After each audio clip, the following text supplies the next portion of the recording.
We're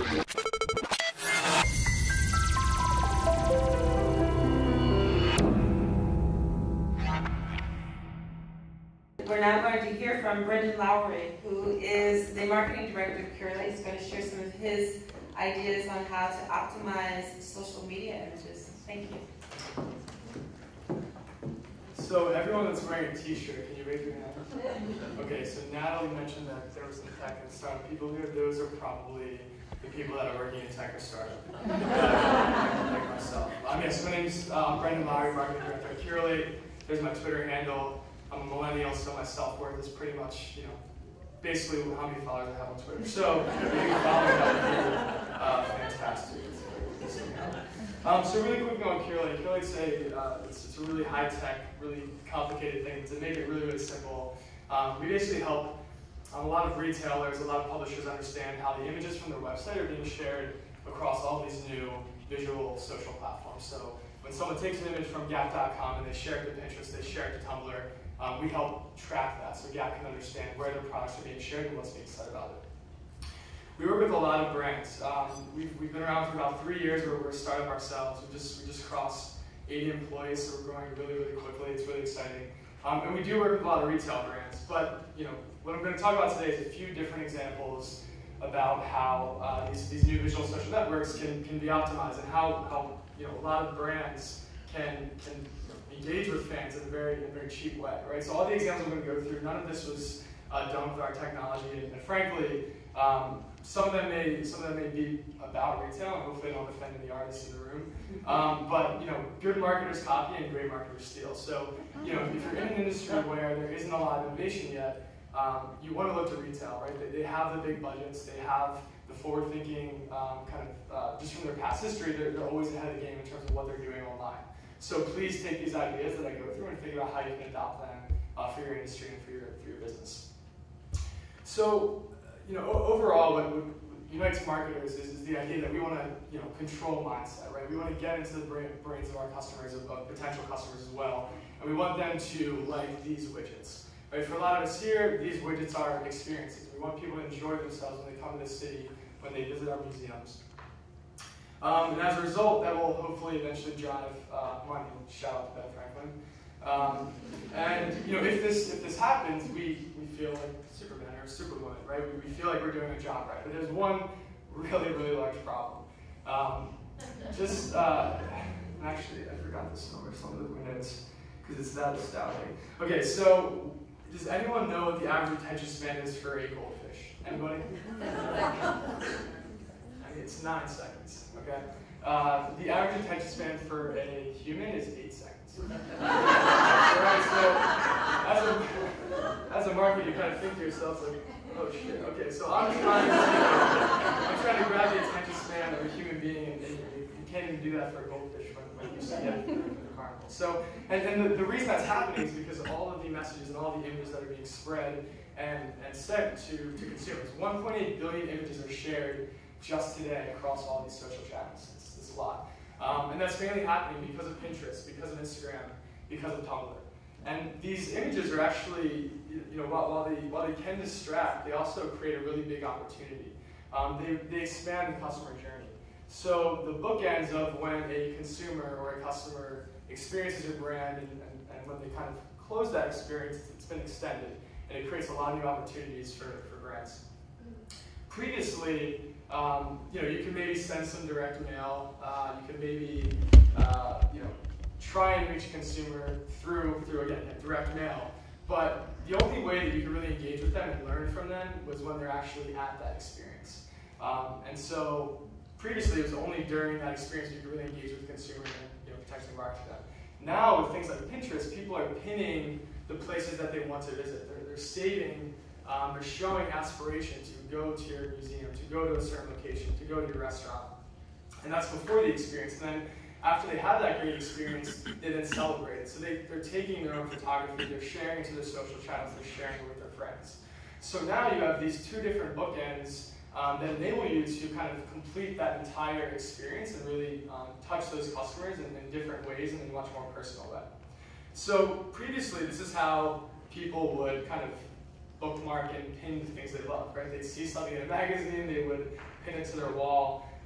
This is now happening online, and as a business, you can take advantage of this. So here's an example from Carnival Cruise where they wanted to inspire people to travel to some of their top destinations. So they asked consumers to select their favorite destination. They gave them, I think, about 8 different choices: Alaska, Caribbean.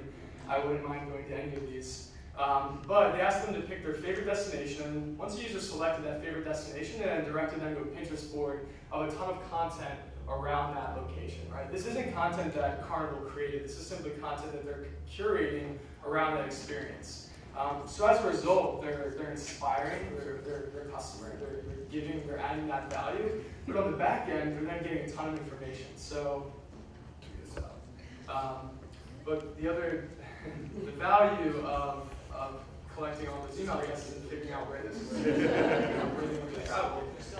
They collected 18,000 email addresses. Again, this is a big brand, but the fact that they now can segment that entire audience by the place that they wanted to travel in their next email marketing campaign is extremely important. So for anyone that selected Alaska as their travel destination, they will get a marketing campaign that's strictly geared towards Alaska.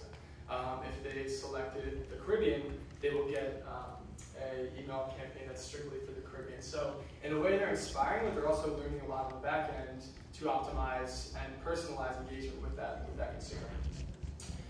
Another thing that I mentioned to a few people earlier today about this simple page on Pinterest, where if you go to pinterest.com/source/your brand's website, it's actually a feed of every single image that consumers are pinning from your .com. And for a lot of the folks in this room, people are pinning these items to boards that show extreme intent to take action, right? To visit, to buy. So I did a quick search for the Franklin Institute, and again, there's the source URL. I'm not sure. Okay, you guys can probably see that in the back. What's amazing is, this is just these are like the first 10 or 20 results where people are pinning the Lego exhibit to boards with very specific intent, right? Places to go in Philly, things to do in Philly, homeschool field trips. So these are consumers that are actively saying that they want to visit the Franklin Institute, and there really is no engagement there. This is a great opportunity for the brand to comment with a coupon, to comment with some type of recommendation. There's even a business development opportunity here. There's Malvern Day Campus saying, this is a fun family activity and something that they're planning for their summer trip. So, this costs nothing. It takes seconds to go to this link to find all the different content that's being pinned from your site, and you can actually then push these people to visit. And then during your stay, we are seeing brands take things to the next level and try to move to digital. Discover PHL is doing a great job with this, but and this certainly needs to exist for certain reasons. But what's really valuable is going to where your consumers are, right? And the millennial generation, they're on Pinterest, they're on Tumblr, and even Pinterest's main demographic is women from 30 to 40 years old. And so Four Seasons wanted to add value while someone was actually on their trip. So they created a campaign called Pin Pack Go, where they asked their visitors to create a Pinterest board and add Four Seasons as a collaborator on that board. And then what Four Seasons actually does is they pin suggestions within that city. So they're not just pinning strictly things that they should buy from Four Seasons or upsell opportunities at Four Seasons. They're curating city recommendations. So you can see this is very personal. This person was planning a trip for September 2014 to celebrate their 25th wedding anniversary. And they've actually, Four Seasons is now pinning content and pinning locations that this person should visit. They say, hey Priscilla, on a day where you don't feel like walking a long distance or going on a ride, just across the street from the Four Seasons Hotel, there lays the something bay. I don't know how to pronounce that. But you can see it's very personal, and again, it doesn't take much time. This takes no investment. Sofitel is another hotel that's doing a really great job with this. Whenever a person checks in, they automatically trigger an email to their customer that has a Tumblr blog with curated recommendations for, again, traveling in that city. So again, this is content that they're not having to invest time or money to make. This is content that they're pulling from other places, putting it in one specific hub, and then sharing that with all of their visitors.